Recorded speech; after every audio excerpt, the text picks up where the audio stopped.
ये मिस्टर लाहौर 2023-24 हैं। ये जो आप स्टेरॉइड्स वगैरह की बात कर रहे हैं, ये बहुत महंगे तरीन डाइट है। देखिए, फर्स्ट ऑफ ऑल जो स्टेरॉइड्स है ना, ये डाइट में नहीं आता, ये एक स्टफ़ में आता है, इंजेक्ट फॉर्म में, टैबलेट्स फॉर्म में।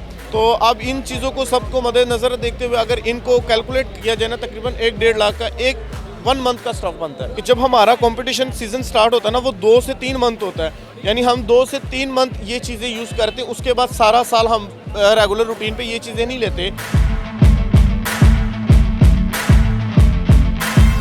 अस्सलाम वालेकुम, दस्तक टीवी से मेरा नाम हिफ्ज़ा ताहिर है। मैं इस वक्त मौजूद हूँ लाहौर की सबसे बड़ी मार्केट, जिसको हाल रोड मार्केट कहा जाता है। मेरे साथ जो फ्रेम में आप शख्सियत देख रहे हैं, ये कोई आम शख्सियत नहीं है। ये मिस्टर लाहौर 2023-24 हैं। गोल्ड मेडल तक इन्होंने हासिल किया है। इनकी स्ट्रगल की अगर मैं बात करूँ तो पिछले 5 साल से ये अपने शौक़ का लोहा मनवा रहे हैं। लेकिन इस 5 साल स्ट्रगल के बावजूद अगर मैं ये कहूँ कि इनका शौक़ इनको इनकी सड़कों पे ले आया है, तो मैं कहीं ना कहीं गलत ना होंगी। आज ये हक़ हलाल तो कमा रहे हैं, लेकिन अपने शौक़ को साथ साथ जारी और सारी रखे हुए हैं। जब इन्होंने अपने कैरियर का आगाज़ शुरू किया था, वसाइल इनके पास तब भी नहीं थे, और आज 5 साल के बाद जब ये गोल्ड मेडलिस्ट और मिस्टर लाहौर हो चुके हैं, वसाइल इनके पास अब भी नहीं है।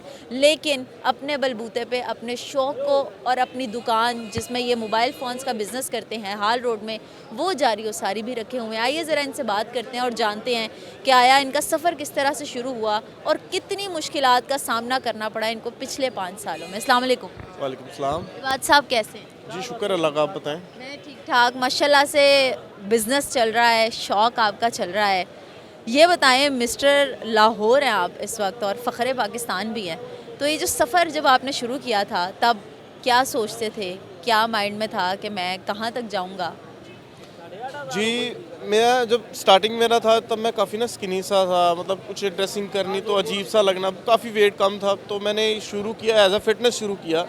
तो करते करते मेरी बॉडी अच्छी ग्रो करने लगी, फिर एज अ प्रोफेशनल आया। तो आज अल्हम्दुलिल्लाह अपने आप को भी देख के काफ़ी फ़ख्र फील होता है, क्योंकि हमारी पूरी फैमिली, पूरे ख़ानदान में सिर्फ वाहद मैं ही हूँ जो इस फील्ड में है। और इस फील्ड के बाद इस पूरे लाहौर में मैंने अल्लाह के हुक्म से सबका नाम रोशन किया, अपने उस्तादों का, अपने रिश्तेदारों का। तो ये अल्लाह ताला की इज़्ज़त देन है और अल्लाह ताला इज़्ज़त दे रहे हैं। मैं मेहनत कर रहा हूँ, अल्लाह पाक इज़्ज़त दे रहा है और अल्हम्दुलिल्लाह अपने इस चीज़ पे मैं काफ़ी खुश हूँ। आपने अपने बॉडी बनाने में, फ़िज़ीक बनाने में बड़ा काम किया है, तो कितने साल लग गए इस फ़िज़ीक को मेंटेन करते करते, और इसके लिए कुछ ख़ास किया आपने? जी, 5 साल से इस फील्ड में हूँ, लेकिन एज अ प्रोफेशनल 3 साल हो गए। यानी 3 सालों से मुझे पता चला कि बॉडी बिल्डिंग किसको कहते हैं, डाइट किसको कहते हैं, वर्कआउट किसको कहते हैं, जब मैं एक सही उस्तादों के पास गया हूँ। तो अल्हम्दुलिल्लाह, मतलब मैं अब काफ़ी चीज़ें हम यूज़ करते हैं। अब टू बी ऑनेस्ट अगर बात की जाए डाइट प्लान के साथ साथ, हम प्रोफेशनल 100 किस्म की चीज़ें लाइक स्टेरॉइड भी यूज़ कर लेते हैं, डाइट प्लान, ये सारा कुछ हमारे में ऐड होता है, क्योंकि हम फिटनेस नहीं कर रहे, हम प्रोफेशनल फील्ड में हैं। बात साहब, ये जो आप स्टेरॉइड्स वगैरह की बात कर रहे हैं, ये बहुत महंगे तरीन डाइट है, जो कि एक परफेक्ट फिजिशियन को यूज़ करनी पड़ती है जिस्म बनाने में। ये बताएं, अफोर्डेबल रही? कितने क्राइसिस थे आपको अपनी इस बॉडी को मेंटेन करने में? देखिए, फर्स्ट ऑफ ऑल जो स्टेरॉइड्स है ना, ये डाइट में नहीं आता, ये एक स्टफ़ में आता है, इंजेक्ट फॉर्म में, टैबलेट्स फॉर्म में। और ये देखें, ये पाकिस्तान की चीज़ नहीं होती, ये बाहर की होती है, ये मतलब जर्मनी की होती हैं, डिफरेंट कंट्रीज़ की होती हैं, और ये ओबियसली महंगी होंगी और ये लीगलाइज भी नहीं होती, इलीगल फॉर्म होती हैं। तो अब इन चीज़ों को सबको मद्देनज़र देखते हुए अगर इनको कैलकुलेट किया जाए ना, तकरीबन 1-1.5 लाख का एक 1 मंथ का स्टफ़ बनता है। 1 मंथ 1-1.5 लाख रुपया।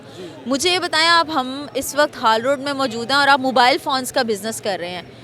इस मोबाइल फ़ोन के बिज़नेस से क्या आप एक महीने का 1-1.5 लाख रुपया निकाल लेते हैं? और सालाना अगर मैं बात करूँ तो 10 से 12 लाख रुपया आप अपने पे इन्वेस्ट कैसे करते हैं?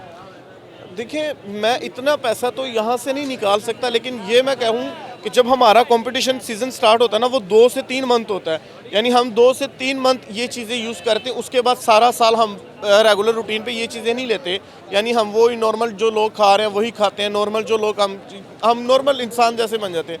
लेकिन जो इसका सीज़न टाइप होता है, जैसे मैंने 2 महीने बाद कंपटीशन खेला, तब ये चीज़ें 1-1.5-2 लाख वाली सीज़न शुरू। अपनी जेब से, अपनी पॉकेट से करते हैं या कोई हेल्प आउट होती है गवर्नमेंट की तरफ से? नहीं, गवर्नमेंट की तरफ से मुझे कोई हेल्प आउट नहीं होती, लेकिन मतलब दोस्तों की तरफ से या भाई, बड़ा भाई हैं, वो साथ दे देते हैं। कुछ जिम के मेरे उस्ताद हैं, शानी भाई, वो मेरे साथ दे देते हैं। कि वो थोड़ा थोड़ा मतलब हेल्प कर देते हैं कि चल हम तुझे देते हैं, बाद में कंपटीशन के बाद जब तू रिलैक्स हो जाएगा तो हमें थोड़े थोड़े करके पे बैक कर दी।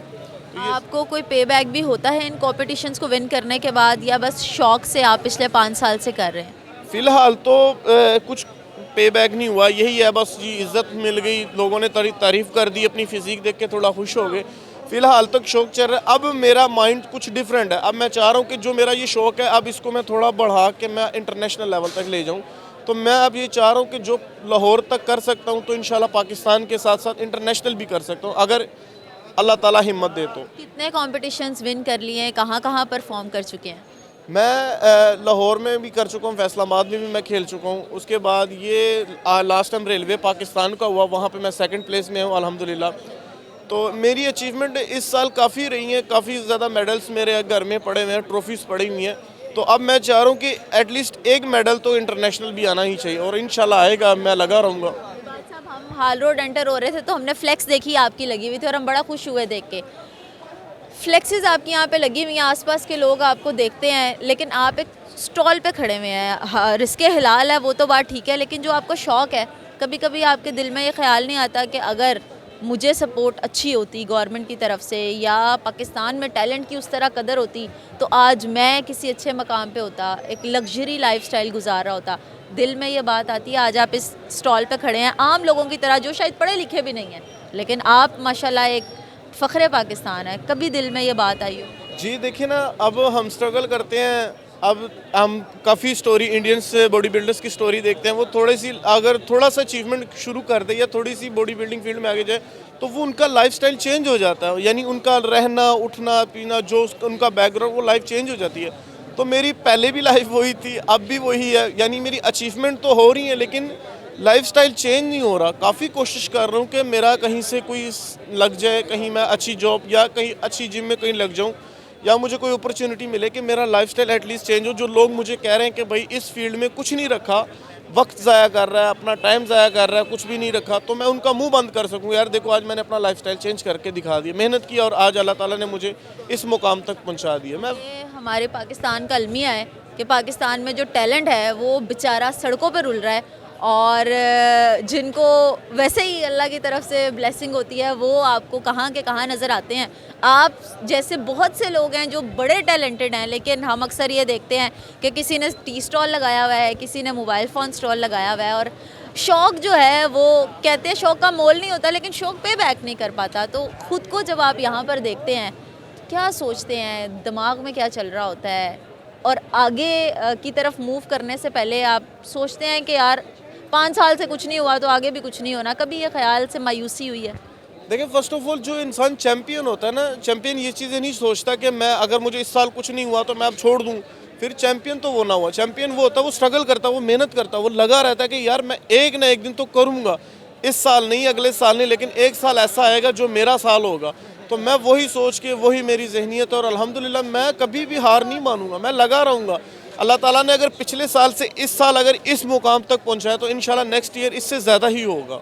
जाते जाते मेरा सबको यही मैसेज होगा, देखिए अगर आप किसी को कुछ हेल्प नहीं कर सकते, कम से कम उसको तोड़ने की कोशिश ना करें। आप उसको नेगेटिव कमेंट्स करके या नेगेटिव बात करके कि कुछ नहीं रखा, कुछ नहीं, आप उसको सपोर्ट करें। इंशाल्लाह आने वाली लाइफ, आप कुछ नहीं कर सकते, आप उसकी हेल्प नहीं, लेकिन आप सपोर्ट तो कर सकते हैं ना कि आप वो अपनी लाइफ में आगे जाए।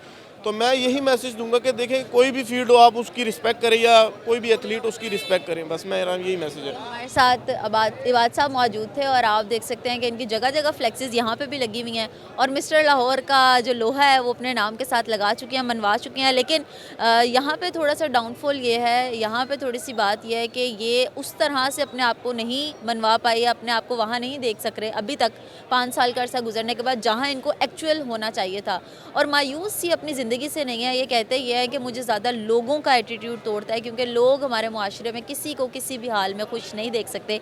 बेस्ट विशेज़ हैं इनके फ्यूचर के लिए, और उम्मीद करती हूँ वीडियो अच्छी लगी होगी। मुझे दें इजाज़त, अल्लाह हाफ़िज़।